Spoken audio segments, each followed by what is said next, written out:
নীল আকাশের নিচের আরেকটি নতুন ভিডিওতে আপনাদের সকলকে স্বাগত জানাই।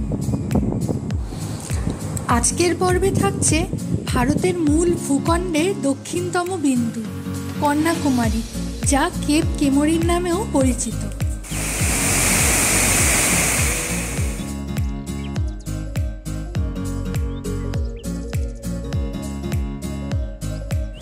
গত পর্বে আমরা রামেশ্বরমে বোট রাইড, স্নর্কেলিং এগুলো করেছি।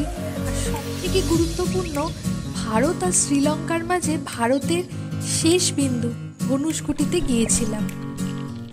রামেশ্বরমের এই ভিডিওটি যদি আপনারা না দেখে থাকেন তাহলে অবশ্যই দেখে নেবেন। আশা করি আপনাদের ভীষণ ভালো লাগবে।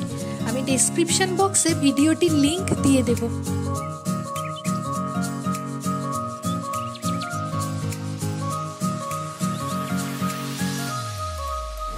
আজ 17 তারিখ আমরা সকাল সকাল কন্যাকুমারীতে পৌঁছে গেছি। আপনারা আগের পর্বে দেখেছেন আমরা রামানাথাপুরম থেকে RMM কেপ এক্সপ্রেসে করে কন্যাকুমারীর উদ্দেশ্যে রওনা দিয়েছিলাম।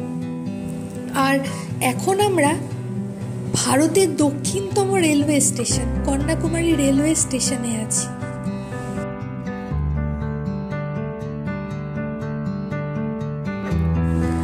কন্যাকুমারী স্টেশনেও রিটায়ারিং রুম রয়েছে থাকার জন্য, আর সেখানকার ভাড়াও যথেষ্টই কম। তবে লিফটের ব্যবস্থা নেই, তাই ভারী লাগেজ থাকলে একটু অসুবিধা হতে পারে। স্টেশন থেকে আমাদের হোটেল যেতে সময় লাগবে এই 5 থেকে 7 মিনিটের মতো। আর অটো ভাড়া নিল 100 টাকা, যেহেতু আমাদের সঙ্গে অনেক বেশি লাগেজ ছিল।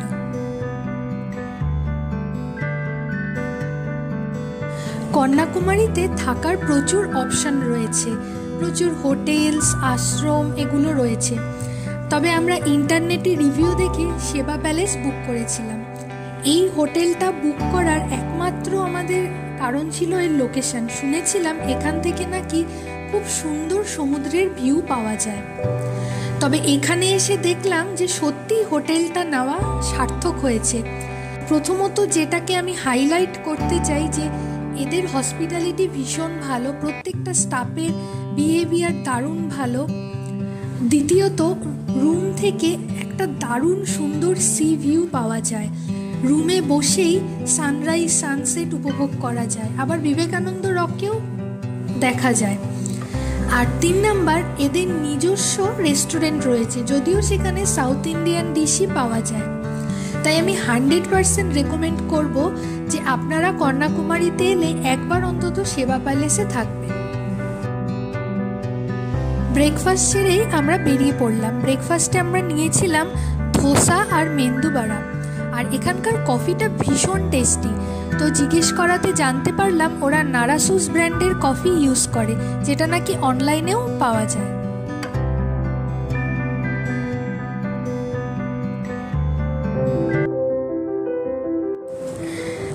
কন্যাকুমারী কিন্তু যথেষ্ট পরিষ্কার পরিচ্ছন্ন রামেশ্বরমের তুলনায়।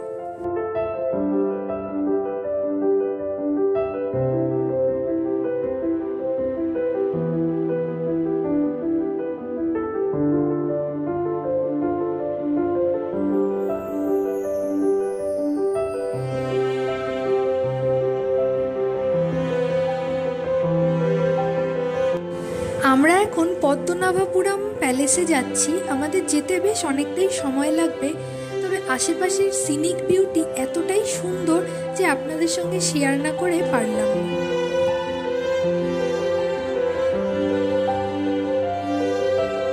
এই পদ্মনাভপুরম প্যালেসটি কন্যাকুমারী থেকে প্রায় 40 কিলোমিটার দূরে অবস্থিত।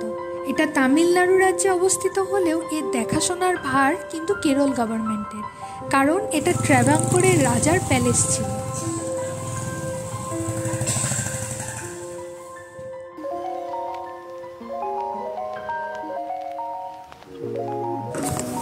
এই প্যালেসে ঢোকার এন্ট্রি ফি হলো 40 টাকা করে। আর যদি ডিজিটাল ক্যামেরা থাকে তার জন্য 60 টাকা এক্সট্রা নেয়, আর মোবাইল ক্যামেরার জন্য আবার আলাদা করে 20 টাকা নেয়।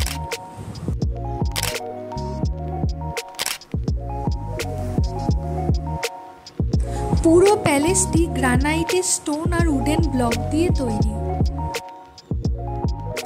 ভেতরে ভিডিওগ্রাফি করা নিষেধ, তাই ফটোগ্রাফির মাধ্যমেই যতটা পারছি আপনাদের সামনে তুলে ধরছি। জানি ফটোগ্রাফির মাধ্যমে সবটা তুলে ধরা সম্ভব নয়, তাই আপনাদের বলবো আপনারা নিজেরা এখানে এসে এই জায়গাটার সৌন্দর্য উপভোগ করুন।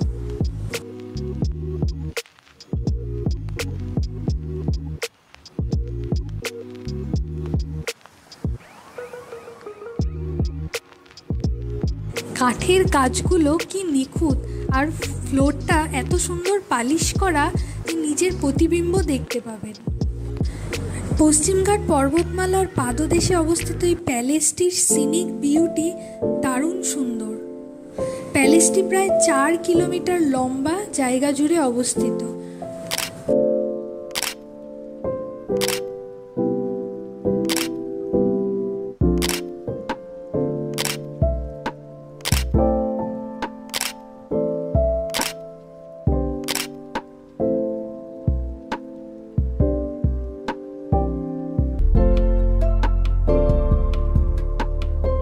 পুরো রাজবাড়িটা ঘুরে দেখতে বেশ কিছুক্ষণ সময় লাগে। সেখানে কিছু মুহূর্ত কাটিয়ে এখন আমরা রওনা দিলাম পরবর্তী গন্তব্যের উদ্দেশ্যে।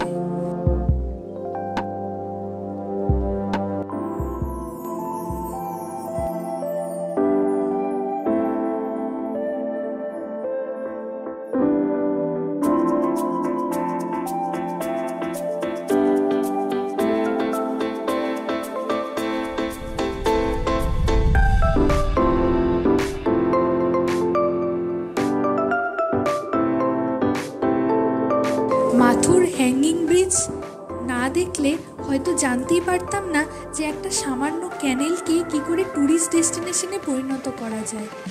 এখান থেকে একদিকে যেমন স্থানীয় লোকদের রোজগারেরও ব্যবস্থা হচ্ছে, আবার এই এন্ট্রি ফির টাকার থেকে ক্যানেলেরও রক্ষণাবেক্ষণ হয়ে যাচ্ছে।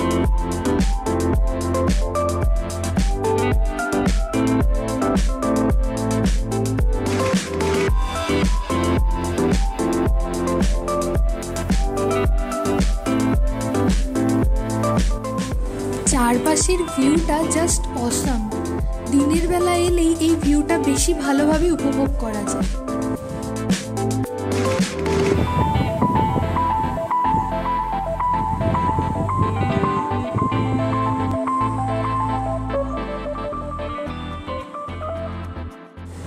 মাথুর হ্যাঙ্গিং ব্রিজ থেকে প্রায় আধ ঘন্টার মতন জার্নি করে আমরা পৌঁছে গেলাম থিরুপারাপ্পু ওয়াটারফলসে।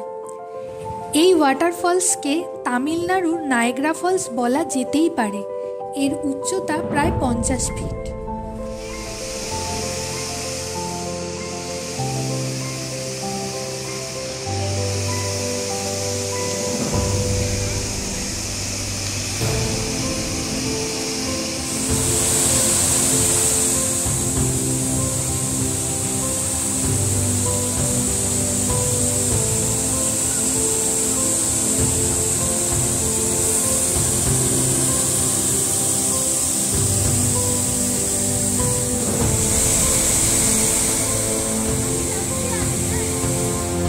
ওয়াটারফলসের সামনে পৌঁছতেই হঠাৎ করে খুব জোরে বৃষ্টি নেমে গেল।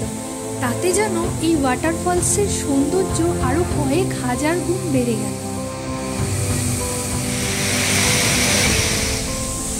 বাকিদের মতন আমরা তাই আর পালিয়ে যেতে পারলাম না। আমরা যেন থমকে গেলাম এই ওয়াটারফলসের সৌন্দর্যের কাছে। তাই এখানে দাঁড়িয়ে এই ওয়াটারফলসের ছাপটা উপভোগ করতে লাগলাম।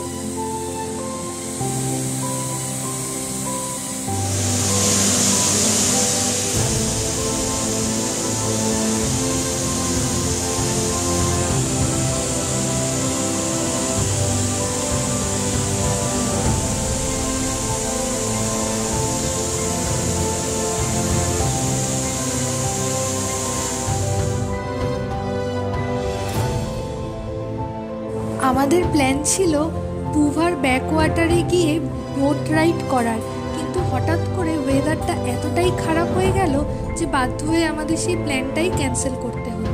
তবে আপনাদের বলবো, কন্যাকুমারীতে ঘুরতে এলে অবশ্যই পুভার ব্যাকওয়াটারে একবার যাবেনই। এখন আমরা আবার কন্যাকুমারীর দিকেই ফেরত যাচ্ছি।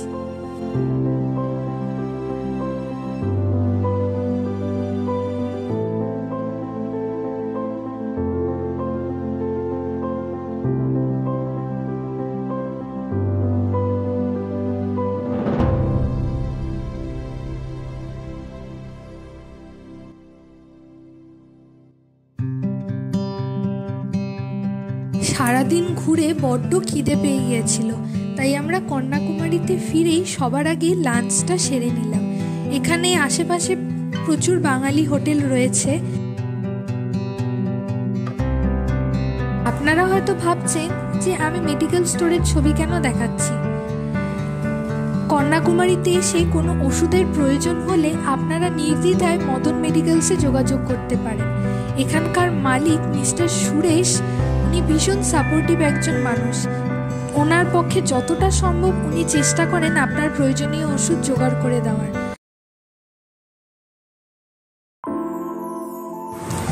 Good morning. আজকে 18 তারিখ। আজকে আমাদের ফেরার ট্রেন রয়েছে, তাই আমরা দূরে কোথাও যাব না। আমরা যেই হোটেলে আছি তার আশপাশটা আমরা ঘুরে দেখব, তাই সকাল সকাল ব্রেকফাস্ট সেরে বেরিয়ে পড়লাম। দূরে যে রক দুটো দেখতে পাচ্ছেন তার মধ্যে বাঁ দিকেরটা হলো বিবেকানন্দ রক, যেখানে একটু বাদেই আমরা যাব। 1893 খ্রিস্টাব্দে স্বামী বিবেকানন্দ উত্তাল এই সমুদ্র সাঁতরে পার হয়েছিলেন সেই রকে পৌঁছানোর জন্য। শিকাগো ধর্ম মহাসভায় বক্তৃতা দিতে যাওয়ার আগে তিনি সেখানে বসে ধ্যান করেছিলেন। আর ডান দিকে যে দেখতে পাচ্ছেন সেটা হলো তামিল কবি তথা দার্শনিক থিরুভাল্লুভারের স্ট্যাচু।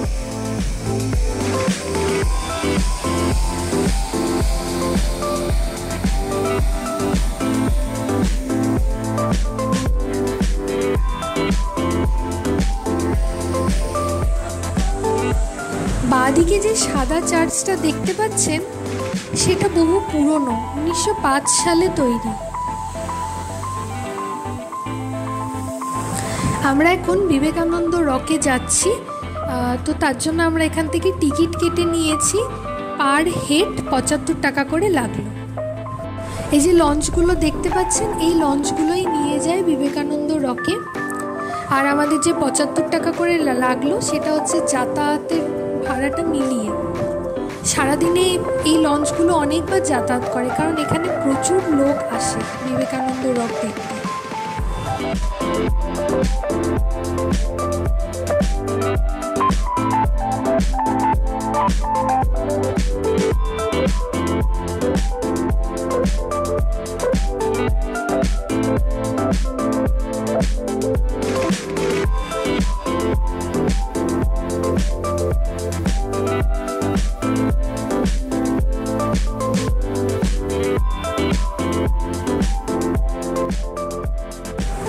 যে থিরুভাল্লুভারের স্ট্যাচুটা দেখছেন সেটা 41 মিটার উঁচু। সেখানে এখন কাজ চলছে, তাই সম্ভবত এখন সেখানে যাওয়া যাবে না। সমুদ্র দেখতে দেখতে 10 মিনিটের মধ্যেই আমরা পৌঁছে গেলাম বিবেকানন্দ রকে। এখানে এসে একটা জায়গায় আমরা সবাই লাইফ জ্যাকেট খুলে রাখলাম। তারপর এবার একে একে আমরা বিবেকানন্দ রকে ঢুকব।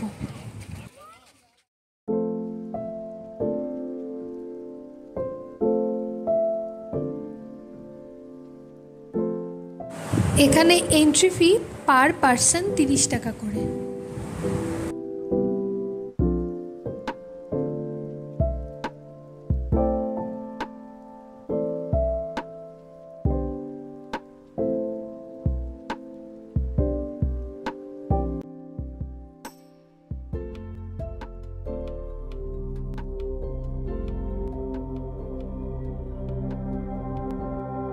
হে ভারত, ভুলিও না নিজ জাতি, মূর্খ, দরিদ্র, অজ্ঞ, মুচি, মেথর, তোমার রক্ত, তোমার ভাই।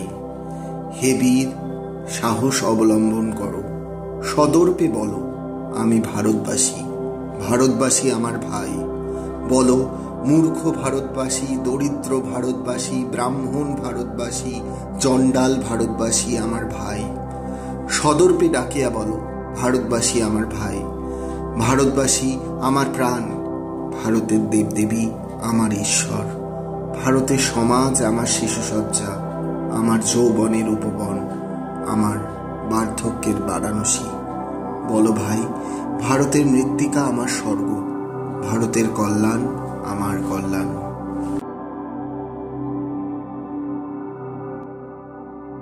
এখানে এসে ভীষণ নস্টালজিক লাগছে। খালি মনে হচ্ছে এই সেই রক যেখানে বসে স্বামী বিবেকানন্দ ধ্যান করার পর ভারতের মূল ভূখণ্ডের দিকে তাকিয়ে এই কথাগুলো বলেছিলেন। চলুন তাহলে এবার মূল মন্দিরের দিকে যাওয়া যাক। কিন্তু দুঃখের বিষয়, ভেতরে ছবি তোলা নিষেধ, তাই বাইরে থেকে যতটা সম্ভব আপনাদের দেখাচ্ছি। সেলিব্রিটি হলে অবশ্য অন্য ব্যাপার, সেলিব্রিটিরা তো ভেতরে গিয়ে যা ইচ্ছে তাই করতেও পারে, আবার ছবিও তুলতে পারে।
এখান থেকে ফিরে যেতে মন কিছুতেই চাইছে না, কিন্তু ফিরে তো যেতেই হবে, কারণ আজ আমাদের ট্রেন রয়েছে আবার।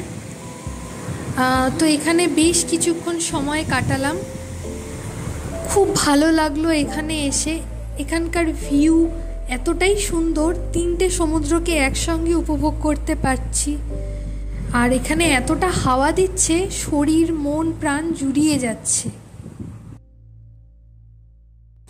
বিবেকানন্দ রক থেকে ফিরে আমরা এখন ভগবতী আম্মাম টেম্পলে এসেছি, কিন্তু এটা এখন বন্ধ রয়েছে, বিকেল 4টের সময় খুলবে। কিন্তু আমাদের ট্রেন রয়েছে 6টার সময়, তাই আজকে আর এটা দেখা হবে না।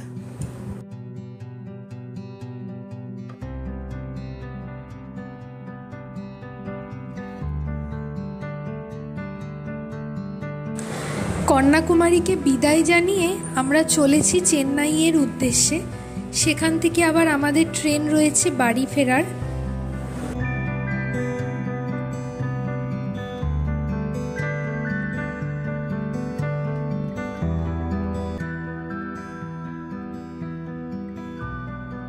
এতদিনের লম্বা জার্নির পরে বাউল গান শুনে বুঝতে পারলাম আমরা বাংলায় ঢুকে গেছি। বাউল গান শুনতে শুনতে আজকের ভিডিওটিকে এখানেই শেষ করছি।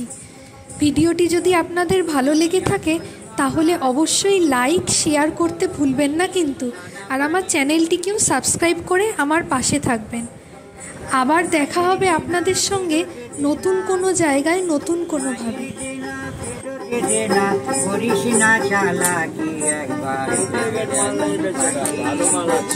জন্মভূমি মায়ের কাছে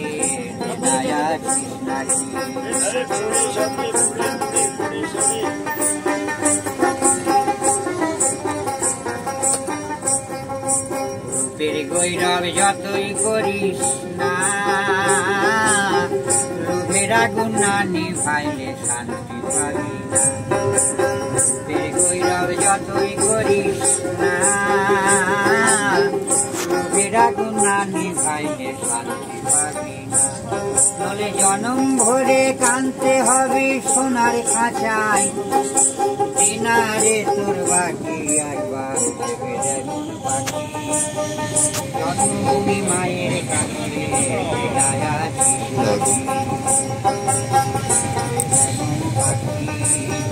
জন্মভূমি মায়ের কাছে।